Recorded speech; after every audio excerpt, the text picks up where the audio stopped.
Demanding bangle ತಗೊಂಡ್ಬಂದಿದ್ದೀನಿ. ಇದು ನೀವು silver ಅಲ್ಲಿ ಮತ್ತೆ ಗೋಲ್ಡ್ ಅಲ್ಲಿ ನೋಡುತ್ತೀರಾ, ಅದೇ ತರ ಆಸ್ ಇಟ್ ಇಸ್ ಗೋಲ್ಡ್ ತರನೇ ಕಾಣೋ ಬ್ಯಾಂಗಲ್ ತಗೊಂಡ್ಬಂದಿದೀವಿ ಪ್ಯೂರ್ ಪಂಚಲೋಹದಲ್ಲಿ.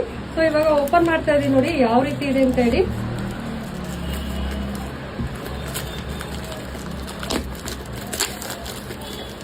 ನೋಡಿ ಯಾವ ಬ್ಯಾಂಗಲ್ ಅಂತ ಗೊತ್ತಾಯ್ತಾ? ಸೇಮ್ ಇದು ಗೋಲ್ಡ್ ಅಲ್ಲಿ ಮತ್ತೆ ಸಿಲ್ವರ್ ಅಲ್ಲಿ ನೋಡೇ ಇರ್ತೀರಾ. ಸೊ ಆ ಬ್ಯಾಂಗಲ್ ನ ರೀಸ್ಟಾಕ್ ಮಾಡಿರ್ತೀವಿ. ಜಸ್ಟ್ ನಿಮ್ಗೆ 30 ಪೀಸಸ್ ಅಷ್ಟೇ ಬಂದಿರೋದು. ಪ್ರೈಸಸ್ ಬಂದು 2,400 ಇಂದ ಹಿಡಿದು 2,800 ವರೆಗೂ ಸಿಗುತ್ತೆ. ಸೊ ನಾನು ಒಂದು ಓಪನ್ ಮಾಡಿ ತೋರಿಸ್ತೀನಿ ನೋಡಿ ಯಾವ ರೀತಿ ಇದೆ ಅಂತ ಹೇಳಿ. ಫಿನಿಶಿಂಗ್ ವೈಸ್ ಕ್ವಾಲಿಟಿ ವೈಸ್ ಅಂತೂ ತುಂಬಾನೇ ಚೆನ್ನಾಗಿ ಬಂದಿದೆ. ಇದು ಗೋಲ್ಡ್ ಮತ್ತೆ ಸಿಲ್ವರ್ ರೆಪ್ಲಿಕಾದಲ್ಲಿ ಬಂದಿರುವಂತ ಬ್ಯಾಂಗಲ್ ತುಂಬಾ ಚೆನ್ನಾಗಿ ಬಂದಿದೆ. ಗೋಲ್ಡಿಗೆ ಯಾವ ಮುತ್ತು ಮತ್ತೆ ಸ್ಟೋನ್ ಹಾಕ್ಸಿ ಮಾಡಿಸಿರ್ತೀವಿ. ಸೊ ಅದೇ ತರ ಇದೆ ನೋಡ್ಬೋದು ನೀವು. ವಾವ್ ಅಲ್ವಾ, ಸೂಪರ್ ಆಗಿದೆ ಬ್ಯಾಂಗಲ್ ಅಂತೂ. ಸೊ ಬೇಗನೆ ನಮ್ಮ ನಂಬರ್ಗೆ ವಾಟ್ಸಪ್ ಅಥವಾ ಕಾಲ್ ಮಾಡಿ ಬುಕ್ ಮಾಡ್ಕೊಳ್ಳಿ. ಈ ಬ್ಯಾಂಗಲ್ ನ ನಿಮ್ದಾಗಿಸ್ಕೊಳ್ಳಿ. ತುಂಬಾ ಚೆನ್ನಾಗಿದೆ ಬ್ಯಾಂಗಲ್ ಅಂತೂ. ಫಿನಿಶಿಂಗ್ ವೈಸ್ ಅಂತೂ ಹೇಳಲೇಬೇಕಾಗಿಲ್ಲ, ಅಷ್ಟು ಚೆನ್ನಾಗಿದೆ. ಸೊ ಸ್ಟಾಕ್ ಬಂದು ಜಸ್ಟ್ 30 ಪೀಸಸ್ ಅಷ್ಟೇ ಇರೋದು. ಸೊ ಬೇಗ ಬುಕ್ ಮಾಡಿ. Thank you.